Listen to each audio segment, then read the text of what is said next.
Follow this breaking news from the West Coast. We've got some live aerial images. We're watching from Edwards Air Force Base as there's been a crash of a military aircraft in California's Mojave Desert.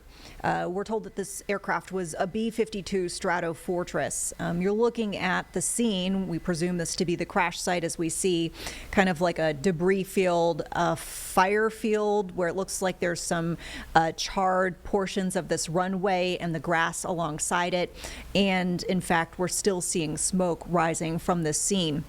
Very large response. I know we're zoomed out on this shot. Our news partners recently, as they were moving around, were giving a live report, and it looks like they're back at it. Let's listen into the chopper reporter right now. To the public, we can tell you, though, we're pretty sure that that's going to be runway 7 out here at Edwards Air Force Base in Kern County. And the firefight definitely still continuing out there. We watched as those 2 large fire trucks have been making their way into the impact and the burn area, closer and closer, putting out those hot spots. As far as the command post goes, that command post has grown a little bit, and also a positive sign, hopefully, and we see 3 ambulances now staging there on scene as well. That could be for the rescue workers, making sure that nobody gets injured while they're here, or possibility of somebody that needed rescuing from that crash. As far as we know right now, we have no information about any fatalities or who was on board that aircraft. Again, we did get confirmation from them about the B-52. We can show you what one looks like. We have a couple, one here at station at Edwards. That's another one waiting right there at the Air Force Base. But right now, this one that we're seeing on the runway, apparently issues on takeoff, and it created a catastrophic event that where that aircraft crashed and was devastating to that aircraft. It's about the only way I can say it. But at any rate, they're still down there working, and of course there's going to be a complete investigation on what happened. But right now, information very limited. Marla? All right, folks, and just so you know, that was the reporter inside the chopper there providing a live report for our news partners back there on the West Coast. So you heard them toss back to an anchor. We probably won't be able to hear any of the anchor interaction, as we do not have that portion of that feed. But we will remain with these live aerials. As you can see, really, I mean, the reporter put it very aptly. I mean, this is devastating. I don't see any portion of this aircraft left. And you can see all of the charred bushes, grass alongside this runway, really indicating that there was probably some sort of fiery element to this crash. It's still smoldering as we speak. Looks like maybe the chopper reporter speaking again. Once again, we won't hear the anchor side, but let's listen in. Runway.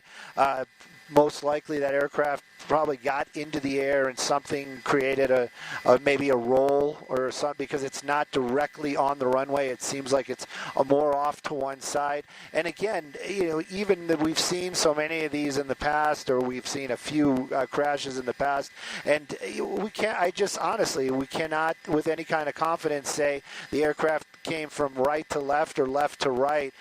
Definitely a large debris field out here, a lot of parts still out there. We've actually saw other personnel down there starting to walk the scene, another truck arriving there in the grassy area. So this is going to be a lengthy investigation, I'm sure, and of course the Air Force is going to put out the information as soon as they are able to and have it.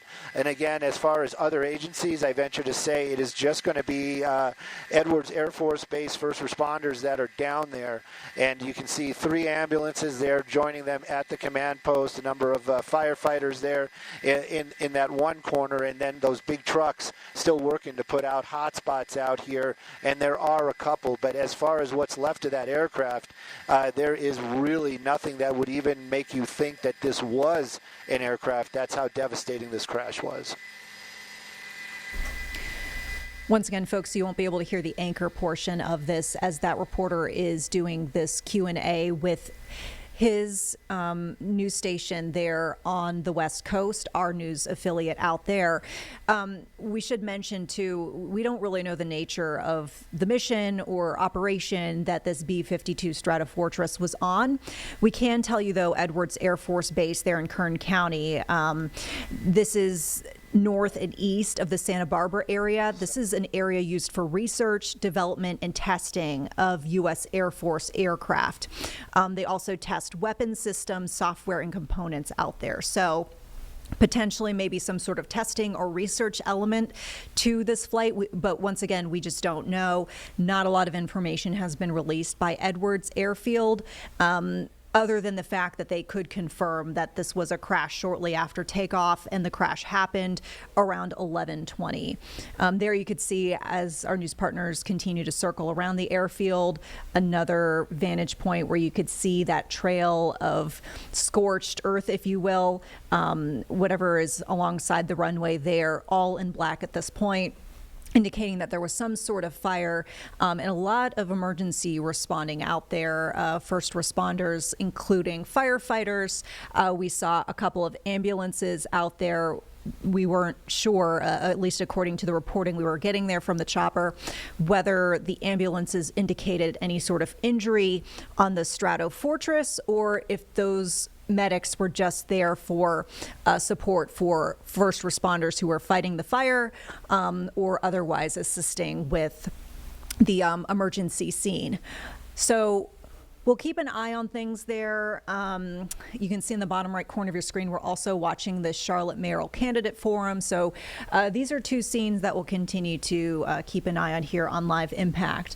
James, I don't know if you're down for a quick break here, or if you think that this reporter in the chopper is going to give us some more information. Yeah, we'll hang on for just a moment, Vanessa, because what I can also share with the viewers, as you've been talking, doing some additional research here, is we do have some file video of what this aircraft might have looked like. There are a couple different variants of the B-52. This is video from the government that is available to us, just to kind of give us the size, the pure size of this aircraft, right? As you mentioned, it's been around for a really long time. As you can see here in this file video, it's been used for different bombing runs, and that's what this is available in this file video that was shared with us from the government. As we take you back out to the live pictures, the current variant of the aircraft has been around since about the 60s, and I've been doing some research. It looks like at a minimum you need about a crew of 5 people to operate this aircraft. And as we learned in that last report from the reporter in the helicopter, it seems that the aircraft was on takeoff at the time of the crash. So we don't know how many people were on board at the time, but as I've been looking through here trying to learn a little bit more about how this aircraft operates, it looks like we're probably talking about a minimum crew of 5 people, unless of course it was some sort of special mission flight or something like that, where they maybe were testing something, because Edwards Air Force Base, in addition to supporting different military operations, is home to, as you mentioned, Vanessa, a lot of ongoing research, given its really flat terrain out there in the rural kind of empty California desert.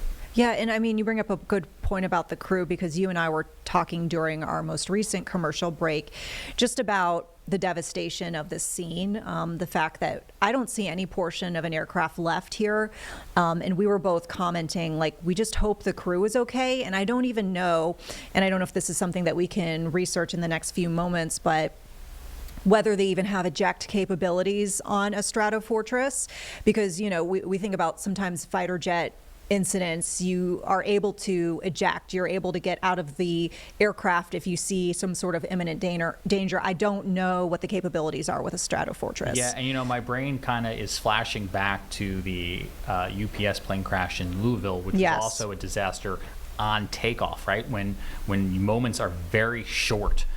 Things are happening very quickly, as opposed to when something might happen mid-flight. These are all moments where you're trying to get up to speed very quickly and get off the ground very quickly. And like you mentioned, Vanessa, from this vantage point, there is not a lot of aircraft visible to us, other than I've heard the reporter kind of speculate that smoke might be coming from engine debris, but essentially what we see is what we know at this stage in the breaking news. Yeah, I mean, it's a really tough scene to see, and we do hope that the crew is okay, but we have not a lot of perspective about once again, the capabilities of their ability to get out. And to James's point of, when you're taking off, we hear it all the time. For anybody who flies, you probably have heard this said before, but, takeoff and landing, those are the most, I don't want to say dangerous, but, Sure.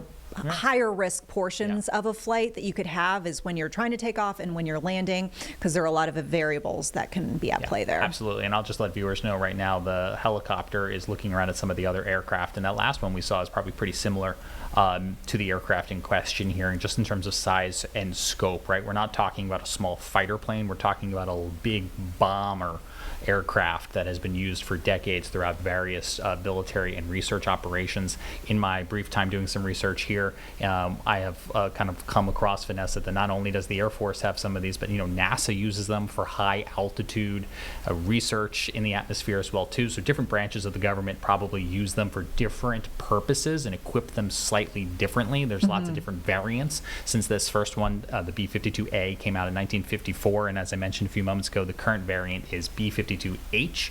That one's been around since the 60s, and we understand that this was, according to Edwards Air Force Base, a United States Air Force operated B-52 Stratofortress aircraft that crashed at about 11:20 a.m. Pacific time, which was, let's see here, about a little over an hour ago, right? If I had to do some quick math, it would have been around an hour ago. Yeah. Close to that.